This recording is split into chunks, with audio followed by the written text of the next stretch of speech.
Hey guys, please take the time to review as well as understand this disclaimer I'm going to give you.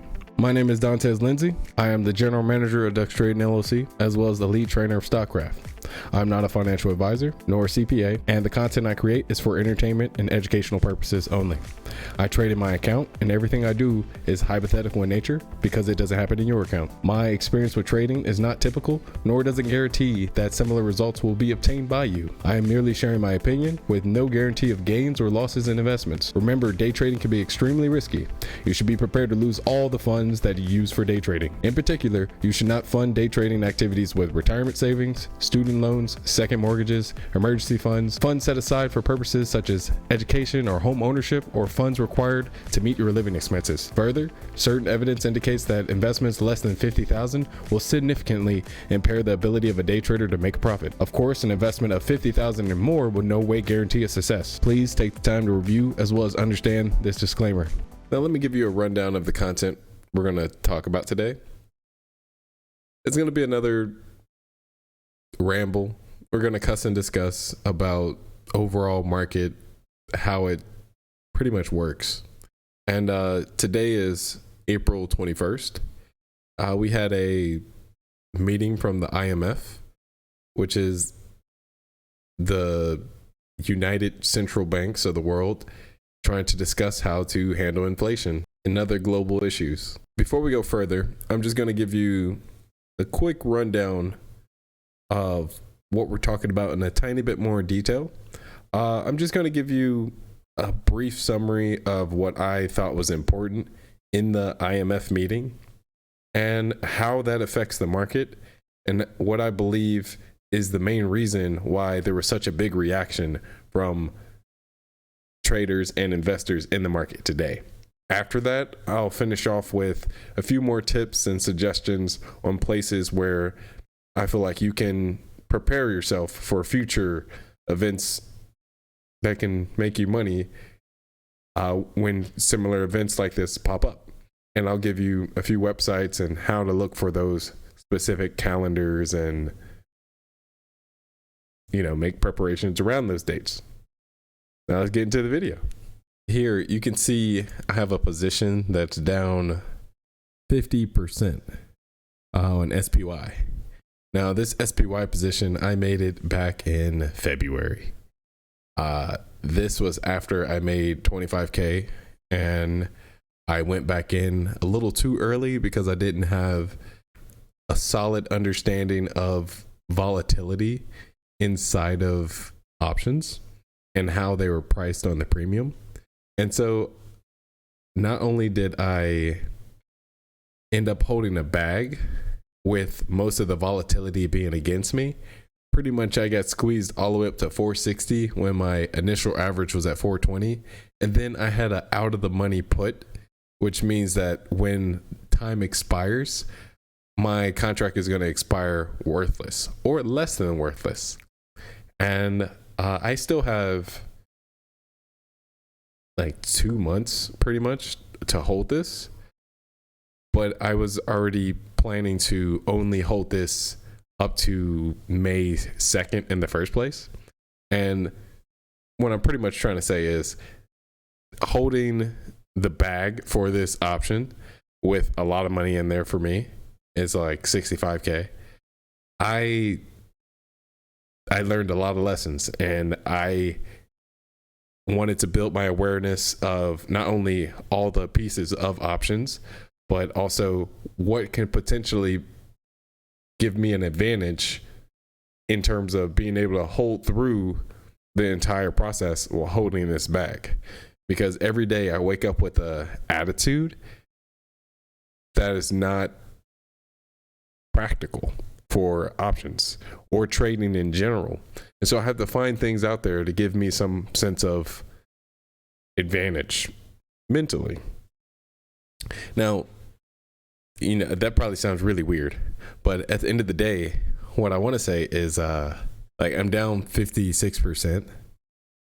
And now that I have a little more awareness of what's actually going on, it makes it easier for me to be more optimistic about the situation and understand that it's not as bad as I thought before.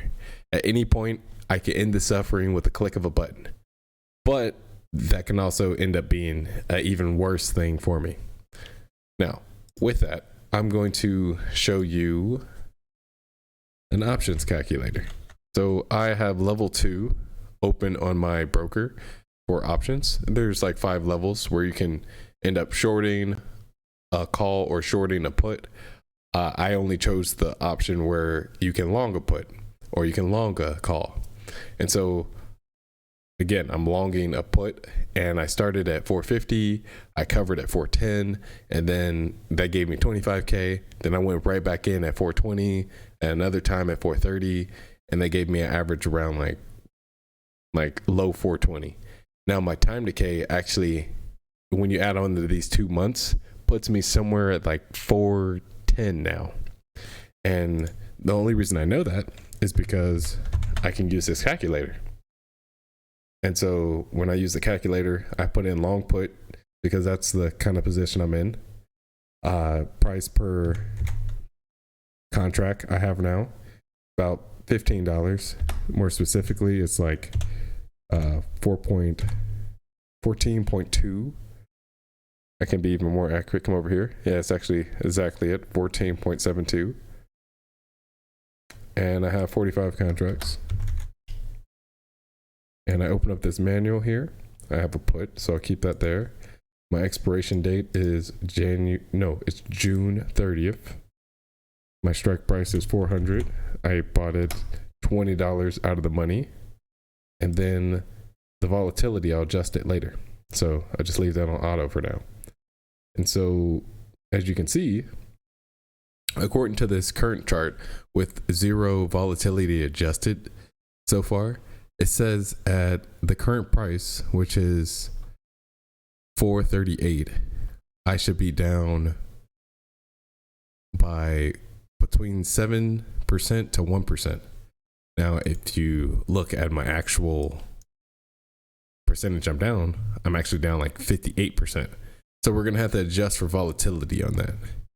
And so what we're going to do is, I know mine should be around like negative 30. And so I'll just start at the 30 for now. And so again, I'm supposed to be at 58 for the current price.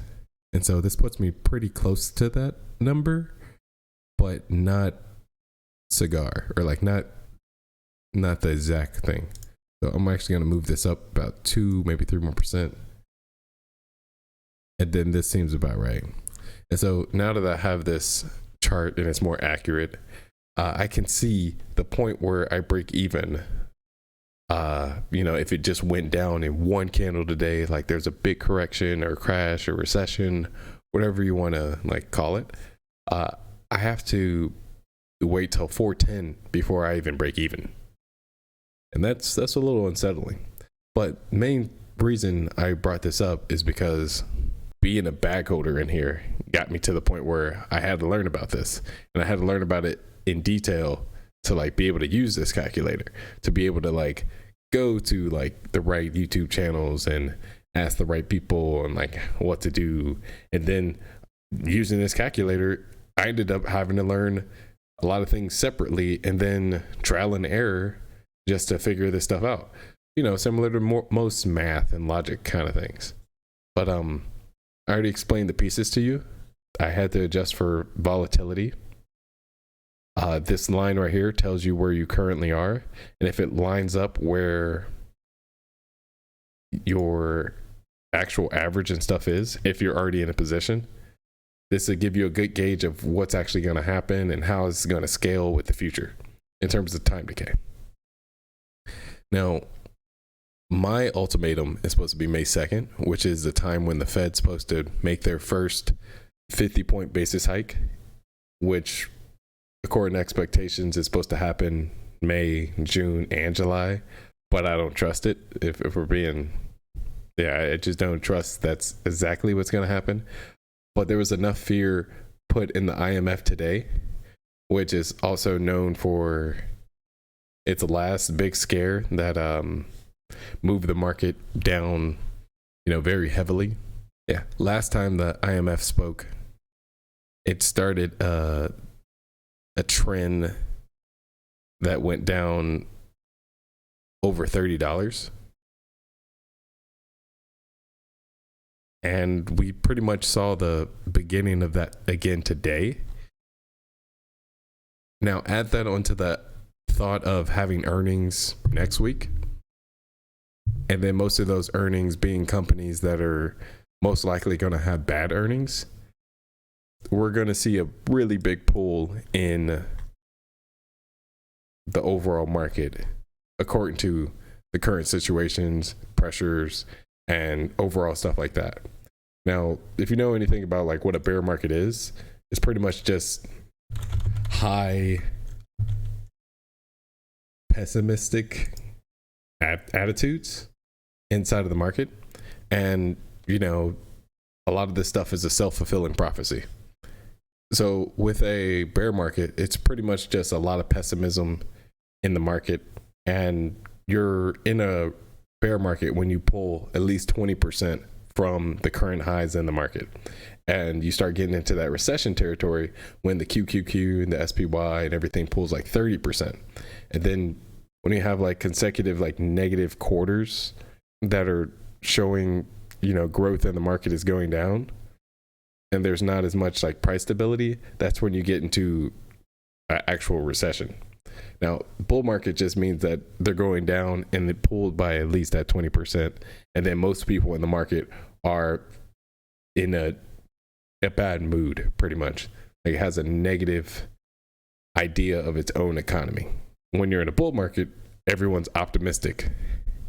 And recently, the optimism has been crazy. Like a lot of war, a lot of inflation, and a lot of manipulation with organized press releases, pretty much pumping the stock after shorts covered. And then people saw that as a sign of peak inflation. Yeah, but I'm not going to go too much into that. So at this point, we're already at 15 minutes. So I'll wrap it up for now. I pretty much wanted to say like overall trend in the market. We're in a bear market, and in the bear market, you have really big bull rallies. And the last one we had went all the way up to $60. And then took another week and a half to grind back down to 430. And that pretty much alerted the Fed to be a little more hawkish with their monetary policy and threaten to do more with their balance sheet and everything. Pretty much their mandate is to control the demand and have full job employment. At this point, workers are getting paid a lot, according to them, but the demand in the market is way too high and too hot. So they have to make front-loaded decisions to break it down. And this was mentioned in his IMF meeting, which is the United Central Banks, saying, how are we going to control the inflation in the overall global economy? Because it's a global issue, because all the economies are connected, besides Russia, because we kicked them out. But that's a different story. At the end of the day, a lot of these moves, they're based off of expectations. And then the reason people have expectations in the first place is because most of these events are already laid out in the future. And then you're expecting some type of event or reaction from the market when that event shows. And so that's where we get into the next topic, where I'm pretty much going to show you NASDAQ.com. And on NASDAQ.com, you go to market activity. You can come up to the market activity and click on it and go to the economic calendar. And on the economic calendar, you can see all the upcoming documents for each country and what kind of reports are going to come out. And depending on, you know, your own research, you can make a play based off of whatever is affected by that report. The same can be said for, you know, you go to market activity, you go to the earnings. You pretty much look at the first column, you see there's a little sun. We go down a little bit, you'll see a moon. This pretty much means when the earning of this ticker symbol comes out, it's going to come out in the pre-market, or it's going to come out like 8:30 that morning. And then when it's the moon, it means it's going to come out in the afternoon, or it's going to come out after close, especially with the large caps that pretty much rip the stock at night, or they pump the stock in the morning. Not just the stock, but also the market with the bigger caps. And I'm talking about like the size of Google, Amazon, Tesla, and things like that. At the end of the day, they're all scheduled already, and they're mandatory reports that have to happen. Now, the next one, other than NASDAQ.com, I want to show you MarketWatch.com. And something that's pretty important to look on economic calendar for MarketWatch.com. Come up here to the dashes. Go down to the economy and politics. Go to U.S. economic calendar. And you'll see all economic speakers and conferences and what kind of events are already scheduled to affect the economy. And what's really important in this is the Fed, because at the end of the day, the biggest influence on the market is the Fed, the Federal Reserve, the central banks, people related to the Fed. So you have the Chicago Fed, the St. Louis Fed, San Francisco. These are all Fed presidents that are local presidents that represent the Federal Reserve. We had the big president of the central bank, Powell, speak. And now, if you look a little bit ahead at the calendar, you'll see he spoke at 1 today on April 21st. Now, there's nothing scheduled in the future that has his name yet. But as soon as there is something posted with his name, like let's say the May 2nd meeting where all of the Federal Reserve gets together and then they decide on interest rates, you can make plays based off of your own expectations of what's going to happen. How are people going to react?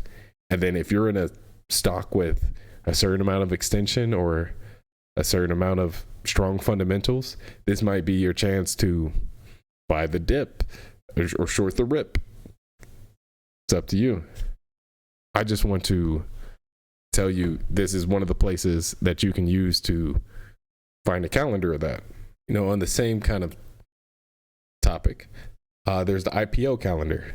You can find it in the normal tools and research area at the bottom, where some people like to track IPOs. This is your initial public offering.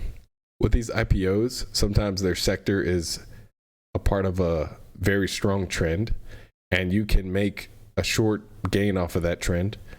And the IPO, it's a baby. It's new. It's the initial public offering that company is taking a fraction of their shares and putting out there for the public to trade.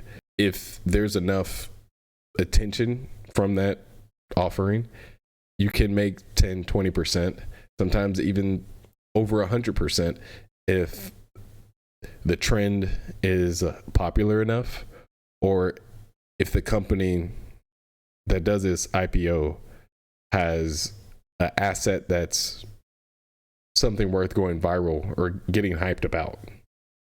At the end of the day, I just wanted to put this IPO calendar there just so you could do your own research and just choose which ones that you think were actually worth it. Because just in this one that's going for the next week, you can see a couple bio and medical stocks here. So with biotechs, they're very volatile. You can easily make a quick move on each of these. Now, the price range is like $6 to $8. That's a little high for me, so I like to short those. But if it was something closer to like $2, $4, then I could see myself buying this for a few days, waiting for some volume to come through, especially with all the rallies inside of this bear market we're in. any one of these tickers can get a little volume, and you can make a few cents and scalp. But I wouldn't put too much because it's going to give you a bad habit. But I'm just throwing that out there. Other than that, last thing I want to put out there is the options expiration calendar. And now with these calendars, just like the other events that are lined up and already planned it on a calendar, you can do the same thing with the options calendar. Most of these places on the calendar, they're going to have a lot of puts or a lot of calls, a lot of open interests, which is pretty much saying it's the outstanding number of contracts at a specific price level, and they're going to be around the date that's on the calendar. And so when it's time for the people that made all the puts on SPY, and then the most recent expiration date is about to disappear, there's going to be stop losses. There's going to be a move in the market. You can make something off of that, like you could track it. And that's also found in the Market Watch and the researching tools. Last thing would be a summary. All right, guys, so I'm going to give a little summary of what just happened. So we pretty much just went over all kinds of events that you can find on calendars. IPOs, US economic events like the Fed speaking, central banks, council meetings, and other things that you would find on the calendar that would affect like supply, the economy, and etc. Stuff you can trade. Things that control the expectations of the market and then give you a gauge of overall market health. And then you can trade the deviation from its mean. Most of these lessons, I didn't even think about learning them until I became a long-term bag holder. And so with these trends, with these rallies, and all the marketing and press releases and abuse, you can find the place where you have the highest odds and you can take your shot. You can weigh the setup and then you can risk accordingly. Next thing on my list is the earning reports of next week with the top 5 biggest SPY tickers. And with those tickers, I think they're going to have a little bit extra fuel from the current IMF meeting. All right, guys, there's the whole thing. So we talked about trends, we talked about rallies, what is a market and how does it actually work? Like, what's the attitude of people in a bear market and a bull market? What events do you see on a calendar? And how can you actually use them? To sum it all up, it's all expectations, and then whether you meet those expectations or you fail those expectations. And then when you do so, it gives you an idea of the market health. And your job is to find the most tactical position where the odds are in your favor. You weigh that setup, and then you make your bet accordingly to the quality of that setup and then your current attitude at that moment, based off of the expectations that you got from your research and the calendar, but mostly the event on the calendar. If you like what you saw, please like and subscribe, and I'll see you in the next video. Peace.